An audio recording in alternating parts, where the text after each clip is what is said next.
Mesdames et messieurs, bonsoir. Une délégation de députés se sont rencontrés lors d'un rassemblement qui s'est déroulé jeudi soir à Bruxelles, afin de promouvoir la modernité dans le monde. À cette occasion, les députés ont pu débattre de différents sujets, dont celui d'autoriser dès la maternelle, aux enfants qui le souhaitent, les piercings, les tatouages, sans oublier les strings, offrant ainsi au monde une leçon de tolérance pour un futur libre et moderne. Une manifestation contre ces réformes, composée de parents et de grands-parents inquiets, a été brisée avec violence par les CRS, que les députés ont salué en leur offrant une prime de soumission. Une manifestation intolérante et dangereuse, voire islamo-antisémite, selon les députés des Lumières, qui ont conclu ce congrès, avec une orgie géante. Après l'explosion de la mode du piercing dans les années 90, puis celle du tatouage dans les années 2000, c'est au tour d'une boutique algérienne située dans le 14e arrondissement de Paris, de connaître un énorme succès, en implantant des ailerons de requin dans le dos, à des gens en manque d'imagination, ainsi que des oreilles d'elfe, plus vraies que nature, conçues dans un laboratoire grâce à un gène de chauve-souris, et une technique de greffe révolutionnaire. Une réussite, dans ce monde de fous, qui promet de beaux jours à son propriétaire. Après Bruno Le Maire, qui promettait l'effondrement de l'économie russe, c'est au tour d'Éric Ciotti de faire la promesse de mettre l'économie algérienne à genoux, en cessant l'achat de pétrole et de gaz islamo-algérien. C'est ainsi, lors d'un meeting qui s'est déroulé ce week-end à Vichy, que le président de l'UDR a appelé les Français à le soutenir dans ce projet, et a tenu à les rassurer en dévoilant son plan révolutionnaire, afin de faire face à ce boycott nécessaire d'hydrocarbures islamo-algériens, et à l'augmentation des prix de l'énergie que cela causera. On a pu ainsi voir le vice-président de l'UDR faire une démonstration de force, en dévoilant des aspirateurs qui ont fait leur preuve par le passé, et qui réduiraient selon lui, la facture d'électricité de 27%. Une démonstration, qui a fini sous les huées des adhérents en colère, choqués par tant de conneries. Le président de l'UDR a dû quitter les lieux plus tôt que prévu, face à une foule irritée qui l'a accompagné au cri de « Ciotti aux chiottes, espèce de petite fiotte ». Nous sommes dans une situation de crise majeure. Monsieur Ciotti, vous êtes ridicule. On apprend à l'instant que le juge, chargé de préparer les dossiers sur Emmanuel Macron, se serait gravement blessé au dos, lors de la consultation des nombreux dossiers accumulés au fil des mandats d'Emmanuel Macron. De Benalla à McKinsey, en passant par la gestion des gilets jaunes, du Covid et des retraites, ce sont des millions de Français qui attendent avec impatience ce grand procès historique, qui selon eux, mettra enfin la lumière sur une période, surnommée « les mandats de la souffrance ». Le rythme que je t'ai donné ce matin, tout le monde le cherche. Suite à la migration de milliers d'oiseaux revenant d'Afrique, plusieurs agriculteurs se sont plaints d'une perte énorme dans leurs champs de blé, due aux oiseaux provenant d'Afrique. Une menace, prise très au sérieux par le ministre de l'Intérieur, Bruno Retailleau, qui a décidé d'ouvrir la chasse, afin de réguler la migration de ces volatiles qui profitent de la France. Une décision intelligente et sensée, selon Gérard Larcher, qui lui apporte un soutien inconditionnel et total, ainsi que son aide, pour flinguer un maximum d'oiseaux. La France, qui a vu les prix exploser ces dernières années, ainsi que les injustices et le nombre de milliardaires qui ne cessent d'augmenter, voit de plus en plus de familles en difficulté, dès le 16 du mois.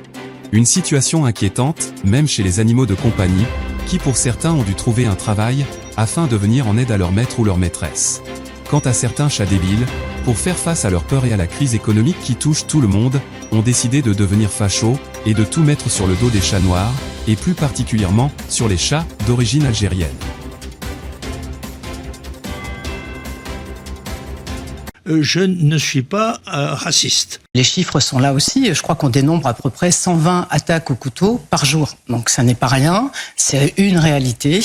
Et généralement, on retrouve les mêmes typologies d'auteurs derrière ces faits. Qui ? Eh bien, bien souvent des personnes qui ont une relation, enfin qui ne sont pas, je vais dire entre guillemets, français de souche. Qui ?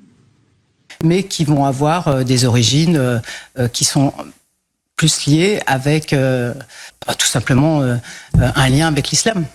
Que Dieu qui a créé le ciel et la terre vous maudisse. Que Dieu vous maudisse. Vous êtes méchants. Vous êtes du côté de ceux qui ont le pognon et vous avez décidé de faire payer les pauvres parce qu'ils sont les plus nombreux.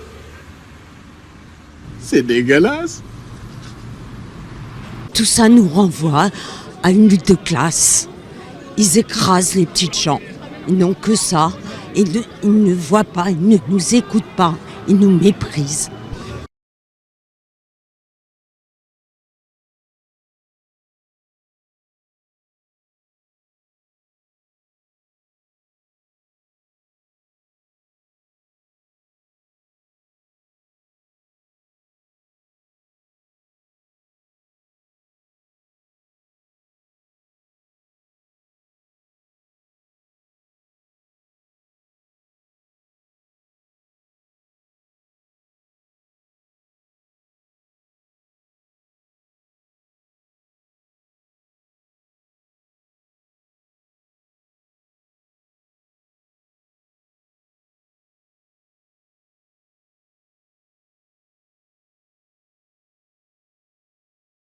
Ils ont 16, 17, 18 ans. Pourquoi ils sont pas vendeurs dans un magasin? Pourquoi ils sont pas caissiers dans un supermarché? Pourquoi ils sont pas chez McDo ou chez Quick? Pourquoi?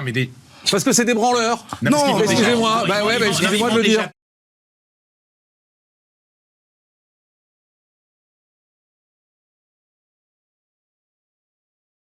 Une information judiciaire ouverte contre Aurore Berger, ancienne ministre des Familles. Elle est soupçonnée d'avoir menti devant la commission d'enquête sur les crèches privées. Elle aurait fait un faux témoignage sur ses liens avec la patronne de la Fédération des crèches privées. Je le redis sous serment pour que ce soit clair. Je n'ai jamais de ma vie rencontré Elsa Hervy dans un cadre personnel et intime. Un échange d'emails qu'aurait eu la ministre avec sa directrice de cabinet à propos d'Elsa Hervy. C'est surtout une copine. Elle sera très aidante avec moi. Jamais de ma vie rencontré Elsa Hervy dans un cadre personnel et intime. La télévision française, avec en tête CNews, réclame au président de la République une dérogation spéciale, leur offrant les mêmes pouvoirs qu'un tribunal de justice, afin de pouvoir juger et condamner directement sur un plateau de télévision tous ceux et celles qui ne partageraient pas la même vision qu'eux. Les chaînes de télévision, qui souhaitent aussi rétablir la peine de mort pour les cas les plus extrêmes, souhaiteraient pouvoir exécuter le suspect directement sur place, grâce à des potences qui seront installées au sein de chaque média. Une proposition qui sera étudiée cette semaine à l'Assemblée nationale, où des rumeurs laissent entendre qu'une grande majorité des députés seraient d'accord avec cette idée, qui réglerait selon eux les problèmes de corruption et de trahison. Affaire à suivre. Alerte rouge. Une poule, qui a été modifiée génétiquement, s'est enfuie ce matin d'un laboratoire clandestin, situé dans une cave de la banlieue parisienne. Elle aurait été aperçue pour la dernière fois, aux abords du Parc des Princes, et serait très dangereuse selon les gendarmes et la SPA, qui appellent à la plus grande vigilance, car, en plus d'être très musclée, elle aurait de très bonnes notions en boxe thaïlandaise.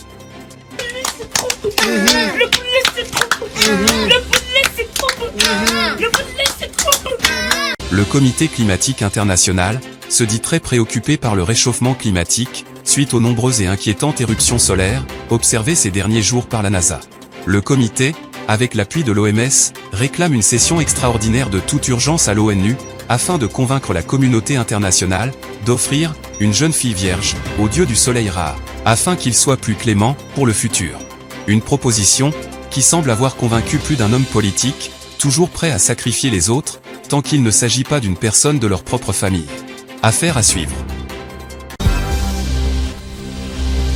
Sondage.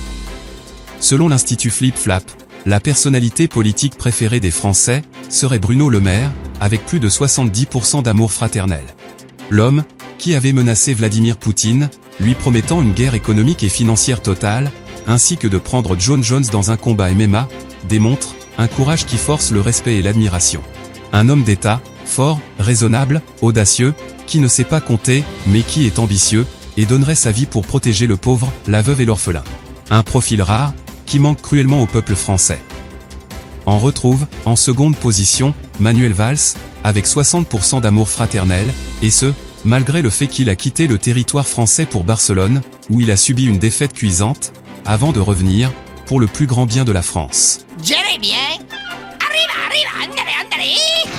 Alors que plus personne ne l'attendait, il est nommé ministre de l'Outre-Tombe, et apportera sans aucun doute une grande fidélité à sa mission, et une loyauté sans concession. Puis, pour fermer le podium, Éric Ciotti, arrive en 3e position, avec 42% d'amour fraternel.